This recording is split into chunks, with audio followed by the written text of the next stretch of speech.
আপনি কি এমন কোনো ব্যবসা খুঁজছেন যেটা ছোট ইনভেস্টমেন্টে শুরু করা যায় কিন্তু চাহিদা সারা বছরই থাকে? আজকের ভিডিওতে আমরা জানবো কিভাবে স্বল্প পুঁজিতে আগরবাতি বা ধূপকাঠি এর বিজনেস শুরু করা যায় এবং এই ব্যবসায় ব্যবহৃত মেশিনারিজ, র ম্যাটেরিয়াল, কেমন কি ইনভেস্টমেন্ট লাগতে পারে, প্রফিট সহ A to Z আলোচনা করব। ইতিমধ্যে অনেক আগে আমাদের ইউটিউব চ্যানেলে ধূপকাঠির আরো একটি মেশিন সম্পর্কে ভিডিও দেওয়া হয়েছিল। আপনারা অনেকেই সেই মেশিনের ভিডিও দেখে এখন আমাদেরকে নক করেন, মূলত তাদের জন্য এই ভিডিওটা করছি।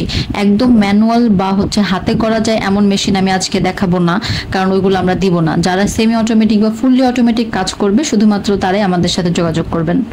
এই ব্যবসায় মূলত 3 ধরনের মেশিন ব্যবহার করা হয়: ম্যানুয়াল, সেমি অটোমেটিক এবং ফুললি অটোমেটিক। চলুন এবার মেশিন সম্পর্কে বিস্তারিত জানা যাক।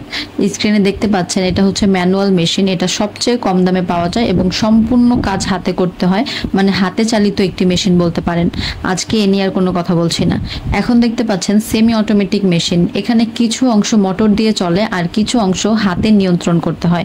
1 ঘন্টায় মোটামুটি আপনি 5 থেকে 10 কেজি বা 15 থেকে 20 কেজি এরকম আপনার প্রয়োজন অনুযায়ী প্রোডাকশনের মেশিন নিতে পারেন। স্ক্রিনে দেখতে পাচ্ছেন এটি হচ্ছে ফুললি অটোমেটিক মেশিন। এটাই সবচেয়ে জনপ্রিয় এবং সম্পূর্ণ স্বয়ংক্রিয়ভাবে কাজ করে। শুধু পাউডার অর্থাৎ র ম্যাটেরিয়ালটা মেশিনের হোপারে দিলে এবং স্টিক দিলে প্রতি মিনিটে আপনি 150 পিস থেকে শুরু করে 300 পিস বা 400 পিস পর্যন্ত স্টিক তৈরি করতে পারবেন।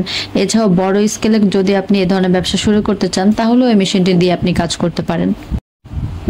এবার বলা যাক আগরবাতি বা ধূপকাঠির ব্যবসায় ব্যবহৃত কাঁচামালগুলো কি কি।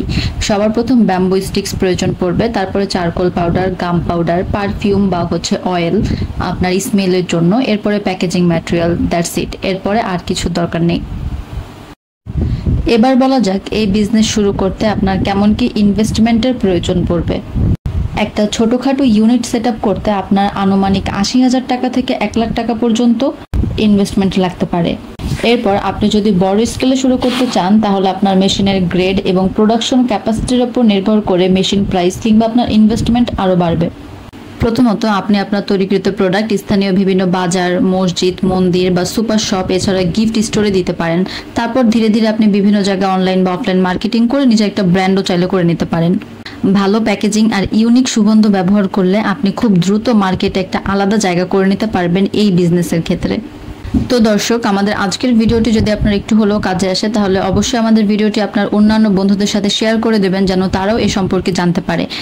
আপনি যদি আমাদের ইউটিউব চ্যানেলের নতুন দর্শক হয়ে থাকেন তাহলে অবশ্যই লাইক, কমেন্ট, শেয়ার করে আমাদের চ্যানেলটি সাবস্ক্রাইব করে দিতে ভুলবেন না। ধন্যবাদ সবাইকে এতক্ষণ সাথে থাকার জন্য।